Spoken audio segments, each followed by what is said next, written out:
अंधापुरैव वधिरो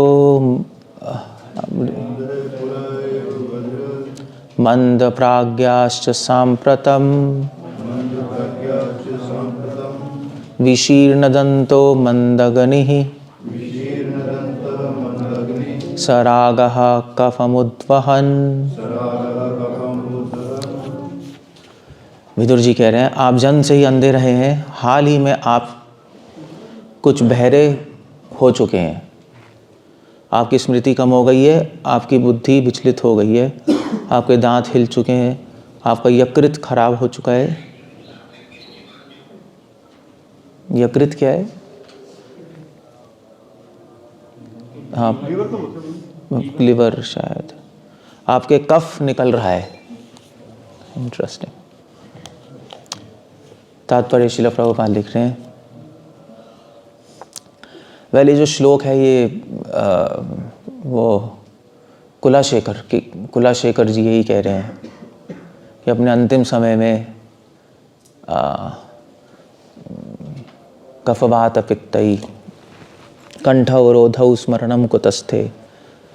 वो कह रहे हैं कि हे कृष्णा, कृष्णा तो दिए तब पाद पंकज पंकजारांत, कि मेरा मन आपके चरणों में लग जाए, क्योंकि जब मृत्यु होगी तो कंठ कफ वात पित्त से अवरुद्ध हो जाएगा और मैं आपका नाम और नहीं ले पाऊंगा, स्मरण नहीं कर पाऊंगा।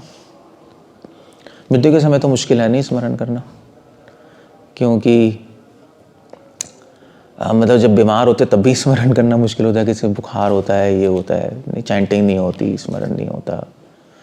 तो मृत्यु के समय तो स्मरण करना बहुत मुश्किल है। सो इसीलिए यहाँ पर सेम चीज़ विदुर जी कह रहे हैं कि धृतराष्ट्र जी आप बूढ़े हो गए हैं और आपकी बुद्धि विचलित हो गई है, स्मृति कम हो गई है, आप बहरे हो चुके हैं। बड़ा अजीब सी बात है। कफ कुपित हो चुका है, अब समय आ गया है कि हम, दांत हिल रहे हैं, समय आ गया है कि भगवान की भक्ति करें। वो शंकराचार्य का भी श्लोक है ना, अंगम गलितम पलितम मुंडम, फिर क्या है? हाँ, दशाविहीनम जातम तुंडम, उसके बाद फिर है किंचिंतापि। मतलब शंकराचार्य भी कह रहे हैं कि अब बुढ़ापे में शरीर गल जाएगा, दांत हिलने लगेंगे। बट फिर भी व्यक्ति भगवान की भक्ति नहीं करता। सेम चीज़ विदुर जी कह रहे हैं। तात्पर्य श्रील प्रभुपाद लिख रहे हैं, वृद्धावस्था के सारे लक्षण धृतराष्ट्र में पहले से प्रकट हो चुके थे और उन सबों को एक एक करके बतलाकर उन्हें आगाह किया जा रहा था कि उनकी मृत्यु अत्यंत निकट है। तो भी वह भविष्य के प्रति मूर्ख की तरह लापरवाह थे। धृतराष्ट्र के शरीर में इंगित किए गए सारे लक्षण अपक्षय के थे, अर्थात मृत्यु के अंतिम आघात के पूर्व शरीर के क्षय होने के लक्षण है। यह शरीर उत्पन्न होता है, बढ़ता है, बन रहा है, दूसरे शरीर को जन्म देता है, उसका क्षय होता है, तब वह नष्ट हो जाता है। श्रील प्रभुपाद लिख रहे हैं शरीर के बारे में कि शरीर टेम्पररी है और अल्टीमेटली शरीर खत्म ही हो जाएगा। और धृतराष्ट्र जैसे लोग, इस संसार के लोग, वो लोग अपना पूरा जीवन शरीर पे ही इन्वेस्ट कर देते हैं। शरीर को स्वस्थ रखना ठीक है, बट पूरा समय शरीर और शरीर के संबंधियों में इन्वेस्ट करना वो बेवकूफ़ी होगी। नहीं, ज़्यादा टाइम किस में इन्वेस्ट करना चाहिए? आत्मा पे। किंतु मूर्ख लोग नश्वर शरीर के साथ स्थायी समझौता करना चाहते हैं, आ गया, सीधा आ गया, और सोचते हैं कि उनकी जायदाद, संतानें, समाज, देश इत्यादि उन्हें संरक्षण प्रदान करेगी। ऐसे मूर्खतापूर्ण विचारों में आकर वे ऐसे अस्थायी कार्यों में व्यस्त हो जाते हैं और बिल्कुल भूल जाते हैं कि उन्हें अस्थायी शरीर त्याग कर नया शरीर धारण करना है, समाज में रिश्ता प्यार की फिर नई व्यवस्था करनी है और अंत में फिर से नष्ट हो जाना है। श्रील प्रभुपाद के पास एक ट्रेन में एक वो आया था, पता नहीं प्रभुपाद कहीं जा रहे थे, तो एक गुजराती फैमिली आई थी प्रभुपाद के पास। सो श्रील प्रभुपाद से आशीर्वाद मांगने आए कि प्रभु, नहीं जैसे संत होते हैं, उन्होंने देखा संत हैं, अभी प्रभुपाद से आशीर्वाद मांगने आए कि मुझे और फैमिली को आशीर्वाद दीजिए। तो प्रभुपाद ने चलो गया। फिर जब वो गया तो प्रभुपाद ने कहा, सी देखो ये कितना आसक्त है अपनी फैमिली से, और मुझसे आशीर्वाद मांगना है कि इसकी आसक्ति और बढ़ जाए। प्रभुपाद ने कहा। लोगों को समझ नहीं आता कि ये शरीर अस्थाई है, इस पे अननेसेसरली टाइम वेस्ट करने का कोई फ़ायदा नहीं है, क्योंकि मर के सब छूट जाएगा और फिर दोबारा से शरीर मिल जाएगा, दोबारा से फिर हम जन्म लेंगे, दोबारा से फिर वही जवान, प्रॉब्लम्स, सेटल होना, फिर बूढ़ापा होना, फिर मर जाएंगे। सो युधिष्ठिर महाराज ने भी पूछा था, ये किसने पूछा था? यक्ष ने पूछा था ना युधिष्ठिर महाराज से, कि भाई सबसे आश्चर्यजनक चीज़ क्या है संसार में? युधिष्ठिर महाराज ने कहा कि सब मरते हैं और कोई नहीं सोचता, सब देखते हैं कि सब मर रहे हैं और कोई नहीं सोचता कि मैं मरूंगा। बट इसका दूसरा भी है। आजकल साइंटिस्ट हैं, वो क्या कह रहे हैं? वो कह रहे हैं कि ठीक है हम भी मरेंगे, हमें पता है। साइंटिस्ट किसके फॉलोअर? चारवाक।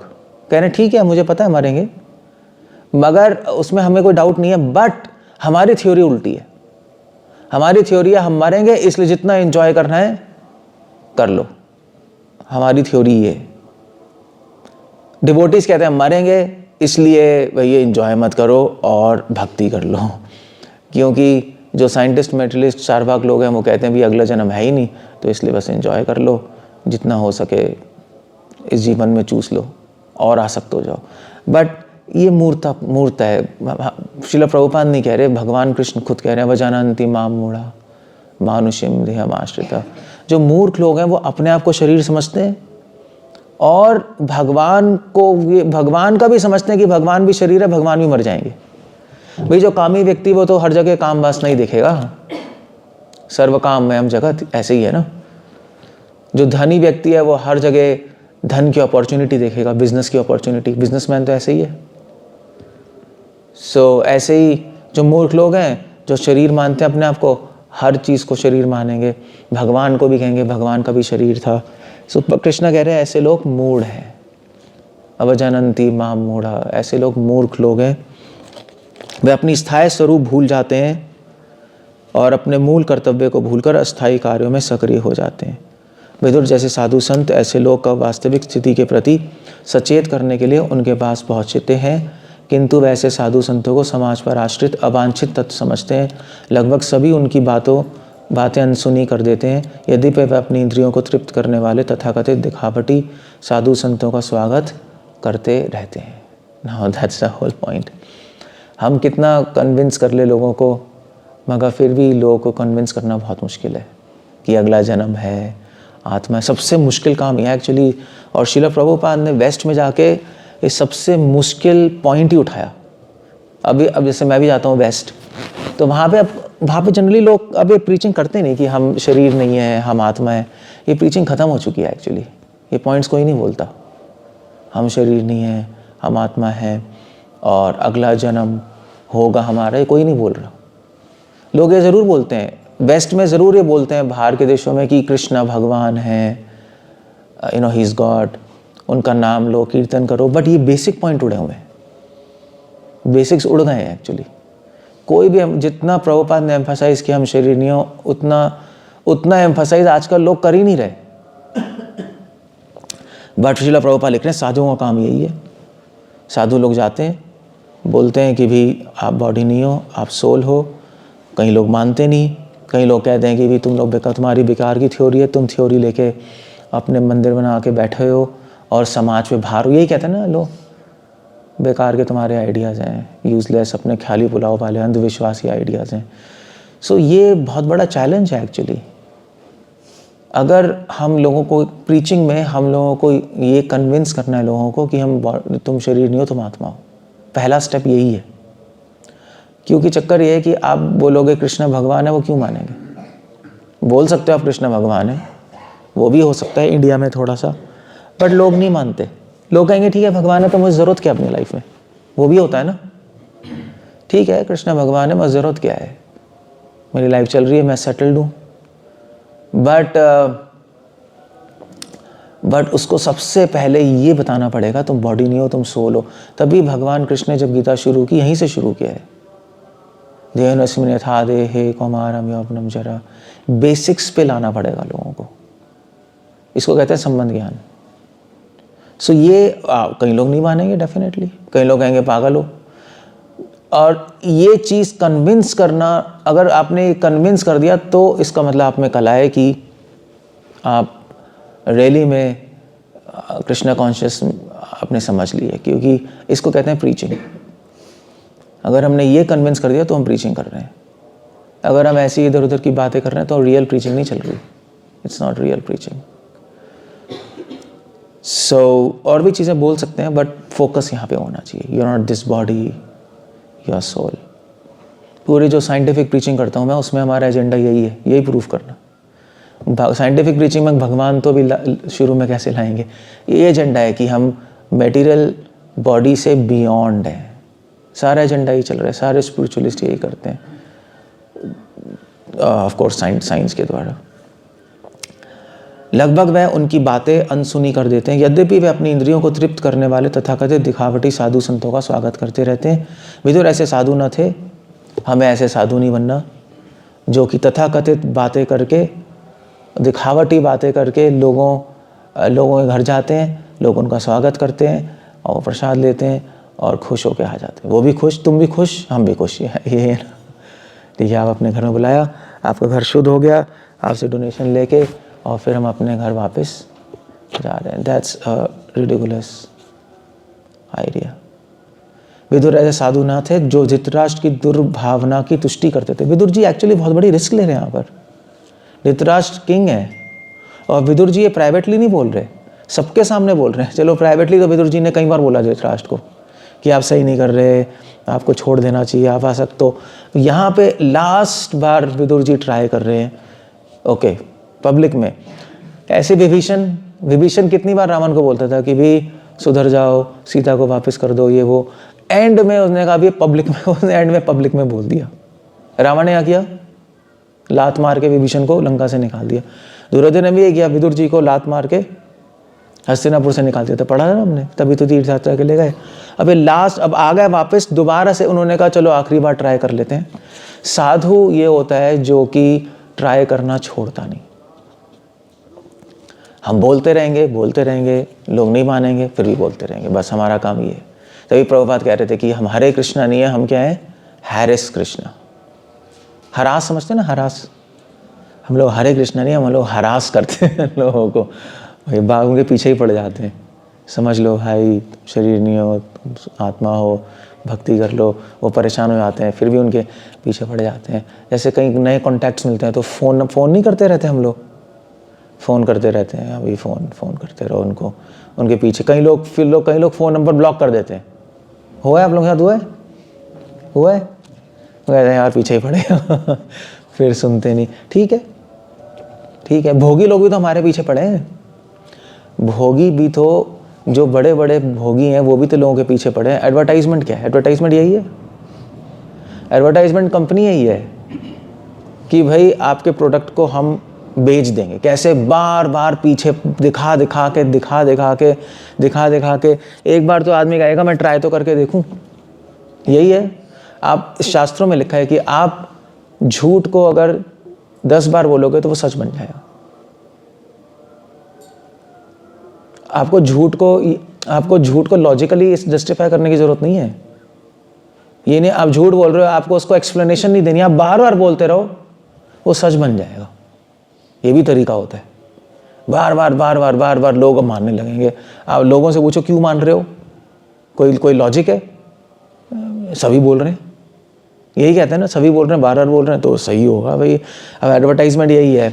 अब जो इंडिया का, जो आप बाहर के एडवर्टाइजमेंट देखो, बाहर के एडवर्टाइजमेंट में क्या होता है, प्रोडक्ट दिखाते हैं और प्रोडक्ट का सारा इंग्रेडिएंट्स बताते हैं। नहीं, इस प्रोडक्ट में इतने प्रोटीन्स हैं, इतना ये है, इतनी एनर्जी मिलेगी, ये वो। इंडिया का एडवर्टाइजमेंट क्या होता है? इंडिया का जो बूस्ट हॉर्लिक्स के नहीं होते, जो वो प्रोडक्ट दिखाएगा और फिर उसके बाद अपनी मसल्स दिखाएगा। देखो, प्रोडक्ट के बारे में कुछ नहीं बताएगा। या प्रोडक्ट दिखाएगा और एक गाड़ी आएगी, उसको अपने हाथ से रोक देगा, बूस्ट, हॉर्लिक्स, आप भी पियो। सो प्रोडक्ट के बारे में कुछ नहीं है बस। या आप सिगरेट के जो एड्स होते हैं, सिगरेट के बारे में कुछ नहीं बताएंगे, इसमें निकोटिन कंटेंट कितनी है, क्या है, कैसे प्रोडक्शन हुई है। वो सिगरेट पिएगा, 4 लड़कियां आ जाएंगी, वाह सिगरेट हम भी पिएंगे, बस यही। डिओड्रेंट का एड भी ऐसे ही है सब। सो क्या है ये, आप फिर भी खरीद रहे हो, आपको प्रोडक्ट के बारे में कुछ भी नहीं बताया, फिर भी आपने खरीदा। क्यों खरीदा है? क्योंकि बार बार दिखा रहे हैं, और इसलिए जानबूझ के एडवर्टाइजमेंट कंपनी सीरियल्स के बीच में दिखाते। और होता ही है ना यूट्यूब पे भी अब तो। अब वो कितना टाइम में होता है, मतलब आई थिंक 30 सेकंड में दिखा, कितने सेकंड में दिखा, 15 सेकंड ना, 10 सेकंड में। हाँ 10 सेकंड में आप कहो यार 10 सेकंड में क्या होगा, कुछ नहीं होगा, 10 सेकंड में थोड़ा ना कुछ बताया जाता है। मगर 10-10 सेकंड में बार बार दिखा के दिमाग में छाप देंगे, फिर आप ट्राई कर लोगे। ऐसे ही हम लोग हैं, हम लोग बार बार पीछे पड़ जाते हैं, भक्ति कर ले, भक्ति कर ले। अगर यार एक बार जाकर ही देख लेते हैं मंदिर, पीछे पड़ गया आ जाता है तो यहाँ पे फंस जाएगा फिर किसी तरह। सो अगर आपको कुछ भी नहीं आता बोलना, कन्विंस करना नहीं आता, तो एक बार बोलते रहो। कन्विंस करना मुश्किल भी होता है नहीं हर एक को, जिसको बताना, दिमाग में घुसाना, हर आदमी तो नहीं सुनता। कोई प्रॉब्लम नहीं है, कोई नहीं सुन रहा, छोड़ो मत उसको बोलते रहो। अगर बोलने से आप कह रहे हैं पीछे पड़ गया तो कोई नहीं, प्रसाद देते रहो, ठीक है आपके लिए प्रसाद लाए लो। बार बार आपको देखता रहेगा। आप क्या हो, आप एडवर्टाइजमेंट ही तो हो भगवान के, एडवर्टाइजमेंट ही हो ना। ये ड्रेस, तिलक, और आपको देखेगा हरे कृष्णा बोलोगे, प्रसाद दोगे, यार 10वीं बार आदमी सोचेगा यार इनके मंदिर हो ही आते हैं। खुद ही सोचेगा। नहीं ऐसा होया नहीं है, कहेगा चल प्रसाद भी दे रहे हैं, एक बार प्रोग्राम में बुलाओगे, चल यार हो के आते हैं, फिर आदमी जुड़ जाता है। सो हरि नाम भी यही है, हरि नाम नहीं करते हम बार बार कॉलोनीज में, सेम कॉलोनी में भी कर लेते हैं, नहीं एडवर्टाइजमेंट ही तो है। बार बार जा रहे हैं, 10 बार जाएंगे, लोग कहेंगे यार पहली बार तो जाओगे दरवाज़ा बंद कर देगा आदमी, खिड़की बंद कर देगा, यार दिमाग ख़राब कर दिया, सुबह आ गए। दूसरी बार जाओगे फिर कहेंगे साले पागल आ गए यार। फिर तीसरी बार जाओगे फिर कहेंगे, फिर कुछ नहीं बोलेंगे, इनका काम ही आना, चलो कोई प्रॉब्लम नहीं है। फिर प्रॉब्लम होना ख़त्म हो जाएगी। फिर 10वीं बार जाओगे कहेंगे यार देखे तो सही यार क्या कर रहे हैं। ऐसे ही होता है नहीं। So that's the whole idea. साधु यही करता है। विदुर जी ऐसे साधु न थे जो धृतराष्ट्र की दुर्भावना की तुष्टि करते थे, बार बार जाके उनको सत्य बोल रहे हैं, और लास्ट बार सक्सेस हो गया साहब विदुर जी सक्सेसफुल हो गए। विदुर जी की बात धृतराष्ट्र के बारे में फिट हो गई।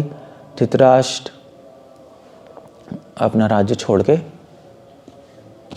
चले गए गांधारी के साथ। सो इससे प्रूव होता है कि हमें कभी भी प्रीचिंग में जाएं तो लोगों की दुर्भावना की तुष्टि ना करते रहे। दुर्भावना समझते हो ना, कि हाँ ठीक है आपकी लाइफ अच्छी है, आप भी अच्छे हैं, ठीक है सही करते रहिए, बस कोई प्रॉब्लम नहीं है। हम ऐसा नहीं बोलते। चलो हम उनको ये नहीं, हमें उनको हो सकता है हमारे को ये ना बोले कि आप भक्ति करो ये करो, मगर उनके आइडियाज़ को भी हम सपोर्ट नहीं करते। या तो न्यूट्रल रहो, अगर कुछ नहीं बोल सकते तो, अगर बोल सकते तो बहुत अच्छा है। जीवन की वास्तविक स्थिति को सही बता रहे थे। यह बता रहे थे कि ऐसी विपत्तियों से अपने आप को किस प्रकार बचाया जाए। हमारा काम दूसरों को ऐसे समझाना। ओके, कुछ पूछना है, कुछ कहना है? Hand up there, that's all we are there. कभी प्रभुपाद जी का एक बार लेक्चर सुना था, उसमें वो कह रहे थे कि death means 7 month sleeping time. हाँ 7 मंथ स्लीपिंग टाइम। 7 मंथ क्यों है? अच्छा, हाँ ये हो सकता है 7 to 9 मंथ्स ना। एग्जैक्टली बताना कहाँ लिखा है आप। वो एक्चुअली है ना, मरने के बाद फिर आप गर्भ में आते हो, तो गर्भ में 7 to 9 मंथ्स रहना पड़ता है ना, तो वो स्लीपिंग टाइम है। 9 महीने बच्चा सोता है अंदर, कुछ नहीं करता। शायद उसी कॉन्टेक्स्ट में कह रहे हैं, मुझे एग्जैक्ट बताना कहाँ है लिखा है।